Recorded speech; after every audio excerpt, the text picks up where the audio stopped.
최근에 노인 연령을 65세에서 70세로 높여야 되는 것 아니냐는 기사가 자주 보이고 있습니다.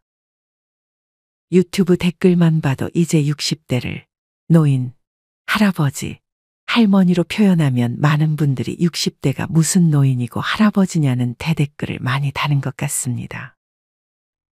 제가 생각해도 60대는 젊은 나이이지만 문제는 이런 인식을 근거로 이제 기초연금을 65세가 아닌 70세부터 지급해야 하는 거 아니냐는 기사들도 조금씩 보이고 있습니다. 만약 노인의 기준이 65세에서 70세로 바뀐다면 65세부터 받는 혜택들을 이제는 받지 못하게 될 수 있습니다. 실제로 서울시는 작년 6월에 인구정책 기본계획을 발표하며 이르면 올해부터 노인 기준을 65세에서 70세로 올려 노인복지 혜택을 적용하겠다고 밝혔습니다. 한 서울시 관계자는 인구 감소 등의 이유로 서울시의 세수는 줄어들 것으로 예상되는데 노인 인구는 계속 늘어나 재정적으로 감당하기 어려운 것이 그 이유 중 하나라고 설명했습니다. 65세 이후에 적용되던 복지 중에 통신요금 할인이나 지하철 무료 이용, 철도항공 여객요금 할인, 의료비용 경감 혜택, ATM 수수료, 이자소득세 면제 등의 혜택을 이제는 받지 못하게 될 수 있는 것입니다.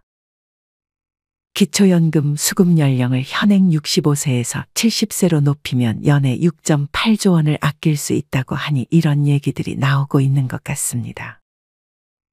기초연금뿐만 아니라 노인 일자리 및 사회활동 지원 사업의 경우에도 지금은 65세부터 혜택을 받을 수 있지만 만약 연령을 70세 이상으로 조정하면 약 9천억 원에 육박하는 재정을 절감할 수 있다는 발표도 있었습니다. 하지만 이에 대한 시민들의 반응은 냉담했습니다. 어느 한 신문사에서 전국 각지에 사는 60대 안팎의 시민과 인터뷰를 해본 결과 노인 연령 기준을 70세 이상으로 높이는 데 찬성하는 사람은 단 한 사람도 없었습니다. 대부분이 노인 연령과 사회보장 혜택 연령을 높이는 데 반대한 것입니다. 이는 어찌 보면 당연합니다. 누구나 기초연금을 더 빨리 받고 싶어 할 것이고 복지 혜택도 한 살이라도 젊을 때 받고 싶어 할 것입니다. 기초연금 연령을 늦추는 것이 먼저가 아니라 정년 연장 등의 안정적인 일자리와 소득 보장이 전제가 되어야만 합니다. 현재 법으로 정한 정년은 60세이지만 사실 실제 우리나라의 평균 퇴직 연령은 49.3세입니다. 노인 연령이 70세가 되어도 이 정년이 그만큼 5년 더 늘어나지는 않을 가능성이 훨씬 높습니다. 이마저도 운 좋게 60세까지 정년을 채운다고 해도 기초연금을 받으려면 10년을 더 기다려야 하는 상황이 됩니다. 그때까지 복지 혜택도 받지 못하면 경제적으로 더 힘들어질 수밖에 없습니다. 이렇듯 평생 우리는 65세를 기준으로 복지 혜택도 받고 연금도 받고 할 것 같지만 사실 이게 평생 가지 않을 수 있습니다. 만약 65세부터 기초연금을 받기로 생각해서 생활비를 계산했다가 받지 못하게 된다면 그때부터는 정말 힘든 노년을 보내게 될 수 있습니다. 그러므로 우리는 정책이 어떻게 변화하는지, 내가 받을 수 있는 연금이 얼마고 어떤 혜택들을 받을 수 있는지 스스로 공부하고 알아보는 것이 중요합니다. 사실 국민연금도 마찬가지로 제대로 계산을 해봐야 내가 얼마를 받을지 정확하게 알고 그에 맞게 생활비를 맞출 수 있습니다. 인천에 사는 67세 최영실 씨는 연금에 대해 잘 알아보지 못해 몇 년간 손해를 봤습니다. 최 씨는 국민연금으로 한 달에 40만 원을 받고 있었습니다. 최 씨의 남편은 3년 전에 세상을 떠났는데 최 씨의 남편은 국민연금을 180만 원을 받고 있었습니다. 최 씨는 남편이 떠나고 유종연금을 받을 수 있다는 말에 본인의 국민연금과 남편의 유종연금의 30%를 더해서 받고 있었습니다. 계산을 해보면 남편의 유종연금 180만 원의 30%는 54만 원이었고 여기서 본인이 받고 있던 국민연금 40만 원을 더해 총 94만 원의 연금으로 생활하고 있었습니다. 하지만 최 씨는 이후 이것보다 더 많은 연금을 받는 방법이 있다는 것을 알았습니다. 본인의 국민연금 더하기 남편의 국민연금의 30%만 받는 대신 본인의 국민연금을 포기하고 남편의 국민연금의 60%를 받는 것이 가능했습니다. 남편의 국민연금 180만 원에서 60%, 즉 180만 원에서 0.6을 곱하면 108만 원이 나옵니다. 유종연금을 받을 때는 이처럼 두 가지의 선택안이 있습니다. 첫 번째는 본인의 국민연금을 그대로 받고 남편의 국민연금 중 30%만 받는 방식이고, 두 번째는 본인의 국민연금은 포기하고 배우자 국민연금의 60%를 받는 방식입니다.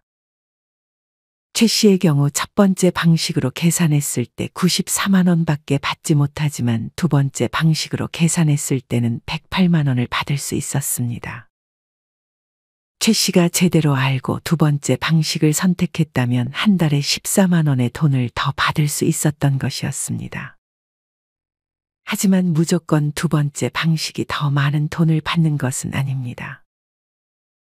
예를 들어 최 씨가 국민연금으로 60만 원을 받았다면 첫 번째 방식으로 계산했을 때 본인의 수령액 60만 원에서 남편 국민연금의 30%인 54만 원을 더하면 114만 원으로 두 번째 방식으로 계산했을 때 나오는 값인 108만 원보다 6만 원 더 많은 국민연금을 받을 수 있는 것입니다.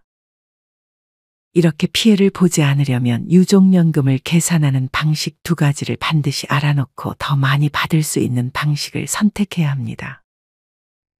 최 씨는 얼른 첫 번째 방식에서 두 번째 방식으로 바꿔서 늦었지만 이제라도 국민연금을 14만 원 더 받고 있습니다. 반대로 만약 최 씨의 남편이 살아있고 최 씨가 먼저 세상을 떠났다면 남편의 입장에서는 두 가지 방식 중 어떤 방식이 나을까요? 대충 봐도 첫 번째 방식이 좋겠지만 그래도 계산을 한번 해보겠습니다. 첫 번째 방식, 즉 남편 본인의 국민연금 180만 원을 그대로 받고 아내가 받던 국민연금 40만 원의 30%인 12만 원을 더하면 총 192만 원을 수령하게 됩니다. 만약 두 번째 방식을 택하면 본인의 국민연금 180만 원은 하나도 받지 못하고 아내가 받는 국민연금 40만 원의 60%, 즉 24만 원만 받게 됩니다. 이런 식으로 만약 나보다 배우자가 국민연금을 더 많이 받는다면 두 번째 방식이 유리한 경우도 있을 수 있으니 계산을 잘 해보시길 바랍니다. 여기 유종연금에 대해 잘 몰라 피해를 본 사람이 한 명 더 있습니다. 28세 김용현 씨는 어머니가 일찍이 돌아가셔 아버지와 평생을 살았습니다. 김 씨는 아직 취업 준비생이었고 김 씨의 아버지는 은퇴를 해 연금 200만 원을 받으며 아들의 생활비까지 감당했습니다. 하지만 불행히도 김 씨의 아버지는 지병으로 세상을 떠났습니다. 정신없이 장례를 치른 김 씨는 유종연금을 받을 수 있다는 말을 주변 지인에게 들었습니다. 유종연금 수령은 배우자가 1순위였지만 김 씨의 어머니는 일찍이 세상을 떠났기에 자연스럽게 유종연금 수령 2순위였던 자신이 아버지가 받던 국민연금을 받을 것이라 생각했습니다. 하지만 김 씨가 몰랐던 사실이 있었습니다. 유종연금을 수령하기 위해서는 김 씨의 나이가 25세 미만이어야 했습니다. 즉 김 씨가 만약 20대 초반이었다면 유종연금을 받을 수 있었지만 김 씨의 나이는 28살이었기 때문에 김 씨는 유종연금을 받을 수 없었습니다. 자연스럽게 아버지의 유종연금은 3순위였던 김 씨의 할머니에게로 넘어갔습니다. 김 씨는 그래도 유종연금을 할머니라도 받을 수 있을 것이라는 사실에 안도했습니다. 하지만 만약 김 씨 아버지의 유종연금을 김 씨의 할머니가 수령하려면 조건이 있었습니다. 그 조건은 바로 김 씨 아버지의 사망 시점에 김 씨의 할머니와 주민등록상 같은 주소지에 거주하는 것으로 되어 있거나 떨어져 살았을 경우에 할머니께 김 씨의 아버지가 정기적으로 용돈을 드렸다는 증거가 필요했습니다. 하지만 불행히도 김 씨의 할머니는 김 씨의 아버지와 떨어져 살고 있었고 아들에게 용돈을 절대 받지 않으셨기에 정기적으로 용돈을 드렸다는 증빙도 하지 못했습니다. 이에 따라 유족연금 수령 3순위였던 할머니도 유족연금을 받지 못했고 김 씨의 아버지는 손자녀와 조부모도 없었기 때문에 결국 김 씨 아버지의 유족연금은 그대로 소멸해버렸습니다. 김 씨는 사망 일시금으로 장례비 정도는 지급받았지만 조금은 억울했습니다. 하지만 법이 그렇다니 할 수 있는 것은 아무것도 없었습니다. 이처럼 실제로 2014년부터 시작해 재작년인 2023년까지 연금 수령한 지 1년도 되지 않아 사망한 분들이 4,300명 이상이지만 이 중 800명은 유족이 없어서 혹은 조건이 안 돼서 유족연금이 그대로 소멸되어 버렸다고 합니다. 만약 누군가가 유족연금을 받을 수 있다는 말만 믿고 연금을 받을 것이라고 생각하고 있었는데 조건이 안 돼 받지 못한다면 생활이 한순간에 힘들어질 수 있습니다. 내가 만약 유족연금과 관련이 있다면 확실하게 유족연금을 받을 수 있는 조건인지 위의 표를 참고하고 더 정확히는 국민연금공단 고객센터 1355로 전화해서 물어보시길 바랍니다. 한편 충주에 사는 58세 강미영 씨는 재작년에 남편과 사별했습니다. 강 씨의 남편은 250만 원의 국민연금을 받고 있었습니다. 남편이 떠나자 강 씨는 유족연금 150만 원을 받고 있었습니다. 그러던 중 우연한 기회에 강 씨는 남동생의 회사에서 일을 해보지 않겠냐는 제안을 받았습니다. 남동생은 돈 관리를 강 씨에게 맡겼는데 이전에 직원이 횡령을 해서 아무래도 가족인 강 씨가 돈 관리의 적임자일 것이라고 생각해 부탁한 것이었습니다. 강 씨의 남동생은 강 씨에게 월 300만 원을 주겠다며 강 씨에게 일을 부탁했습니다. 강 씨는 유족연금 150만 원에 월급 300만 원까지 받아 450만 원으로 아주 넉넉한 노후를 보내기를 희망했습니다. 하지만 강 씨가 모르는 사실이 하나 있었습니다. 만약 60세 이전에 배우자가 세상을 떠나면 유족연금을 수령받을 수 있었지만 근로나 사업소득 혹은 임대소득이 월에 298만 원 이상이 되면 유족연금을 받을 수 없었습니다. 물론 60세가 넘으면 유족연금은 다시 받을 수 있지만 강 씨가 60세가 되려면 아직 2년이나 남아 있었습니다. 강 씨는 호화로운 노후를 지내기 위해 골프레슨과 사교 모임, 자동차 대출까지 월 생활비 450만 원을 꽉꽉 채웠지만 이제 유족연금은 받지 못하게 되니 한 달밖에 되지 않은 골프레슨을 취소하고 사교 모임도 건강이 안 좋다는 핑계를 대 더 이상 나가지 못했습니다. 강 씨는 자동차 대출금도 남아있어 일을 쉬지도 못했습니다. 그렇게 강 씨는 60세까지 일을 하고 중간에 자동차 계약도 그냥 위약금을 내고 취소해버렸습니다. 강 씨는 60세부터는 일도 그만두고 그저 다시 부활한 남편의 유족연금 150만 원으로 분수에 맞게 살고 있었습니다. 그러던 중 강 씨는 마음이 맞는 이성을 만났습니다. 강 씨는 얼마 안가 재혼을 했습니다. 재혼을 하는 순간 강 씨가 받던 전 남편의 유족연금은 더 이상 나오지 않았습니다. 강 씨는 이 사실을 미리 인지하지 못해 당황했습니다. 강 씨는 이제 재혼 상대에게 용돈을 받아야 하는 처지가 되었습니다. 하지만 강 씨의 재혼 생활은 생각했던 것만큼 행복하지 못했습니다. 강 씨는 매일같이 남편의 삼시세끼 밥을 차려줘야 했고 집 청소를 해야 했습니다. 설상가상으로 재혼 상대가 바람이 나 강 씨는 결국 이혼했습니다. 강 씨는 이혼하면 다시 전 남편의 유족연금을 받을 수 있을 것이라 생각했습니다. 하지만 강 씨는 이제 연금을 한 푼도 받을 수 없었습니다. 아니, 이제 다시 혼자라니까요. 안타깝지만 재혼했다가 다시 이혼했을 시 원래 받던 유족연금은 받을 수가 없어요. 관련 지사 직원은 강 씨에게 재혼했다가 이혼했을 시 전 남편의 유족연금을 받을 수 없다는 얘기를 꺼냈습니다. 당신은 그렇게 다시 혼자가 됐지만 이제는 연금도 받을 수 없어 아픈 몸을 이끌고 다시 일을 구하러 다닐 수밖에 없었습니다.